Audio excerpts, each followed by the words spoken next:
Humba tinache mutarisi akatitarisa izve Shiri mandi muchachitora ndafa kwete ndiri mupenyu handingazvitenderi. Chiri mandi muchachitora ndafa kwete ndiri mupenyu handingazvitenderi. Mwari vanoramba, Mwari vanoramba, Mwari vanoramba, Mwari vanoramba, Mwari vanoramba, Mwari vanoramba, Mwari vanoramba, Mwari vanoramba. Varamba, varamba, varamba, Mwari Vanoramba Mwari varamba, musaite kuita kutamba nekamba varamba, varamba, kuita chibhota varamba, chokuenda kunobhota mapamba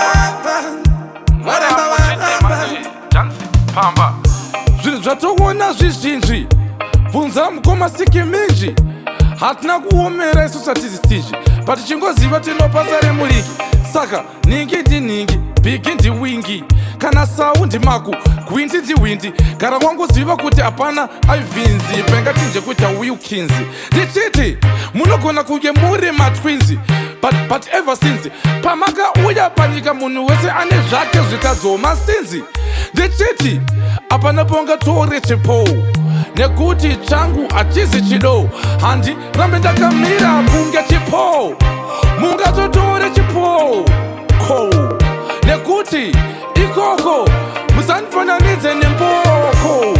Ndichiti ndekokoko tekamuchandiona ndichizvika ikoko dzikoko, muchazviona kuzviriko zviriko ndiriko ngengezupwo rekumexico.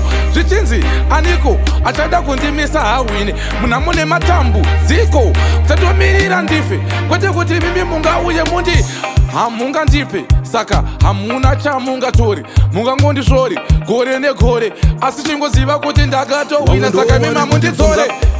Wamwe ndo vari kuti nyarara, wamwe vari kuti mwaya muteuro tisadzokere bazero. Wamwe ndo vari kuti bvunza, wamwe ndo vari kuti nyarara, wamwe vari kuti mwaya muteuro tisadzokere bazero. Mwari vanoramba, Mwari vanoramba, Mwari vanoramba, Mwari vanoramba, Mwari vanoramba.